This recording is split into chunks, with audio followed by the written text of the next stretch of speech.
Welcome to the annual performance evaluation process in Workday.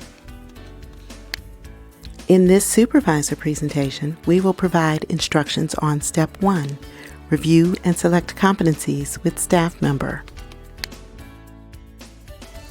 There are a total of 8 steps to completing the performance review in Workday.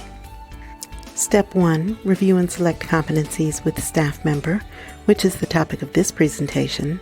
Step 2, Start Performance Review. Step 3, Set Review Content, Identify Goals. Step 4, Set Review Content, Review Staff Member Goals. Step 5, Start Performance Review with the option to get feedback. Step 6, Complete Manager Evaluation for Performance Review. Step 7, Provide Employee Comments. And Step 8, Provide Manager Comments and Submit. In this presentation, we will focus on the review and the discussion of the competencies with the staff member you supervise. The purpose of this step is to discuss and identify the competencies on which the staff member is to be evaluated. For this, the supervisor and the staff member should review the job description and last year's competencies. The ideal time frame to complete this step is late in the summer, but prior to September 1.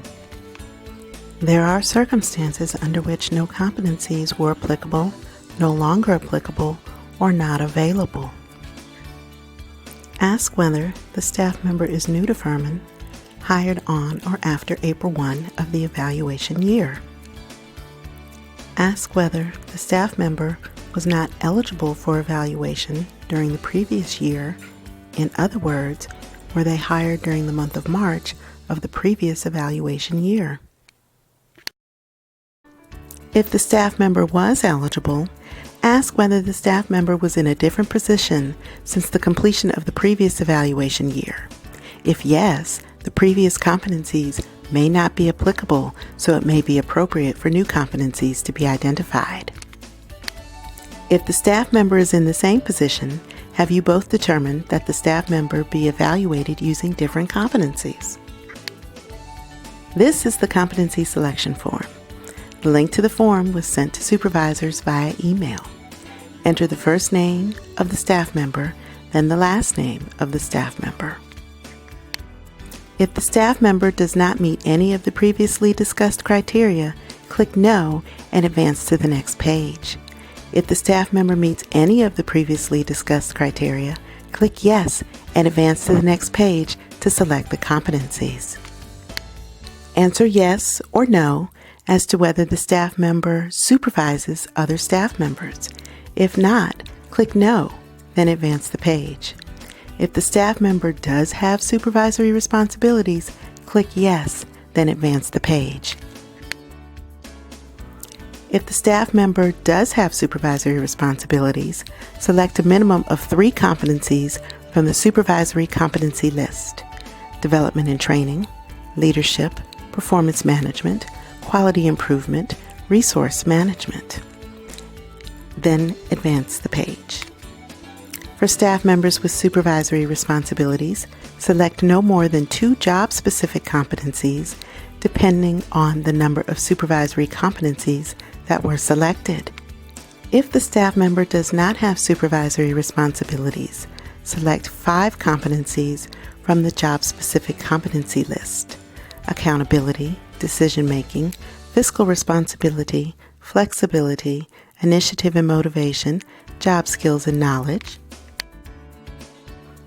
NCAA Southern Conference compliance, operation and maintenance of equipment, safety, security, and work productivity. Staff members will be evaluated on the 6 Furman core competencies, along with the elective competencies identified for a total of 11 competencies. Once the competencies are selected, type your name in the space provided to affirm that you are the supervisor and discuss the selected competencies with the staff member, then advance the page. Step 1 is complete for 1 staff member. Please remember to complete this step for each of your direct reports. What happens with the information? The 5 elective competencies will be uploaded by the Office of Human Resources into the staff member's position qualifications in Workday. The next step, Step 2, Start Performance Review, will be executed by Human Resources. Supervisors and staff members will be notified when the review has been started. Staff members shall then complete Step 3, Set Review Content. Action next required by supervisors will be Step 4, Set Review Content, Review Staff Member Goals. Thank you for watching. If you have any questions, please send an email to humanresources@furman.edu.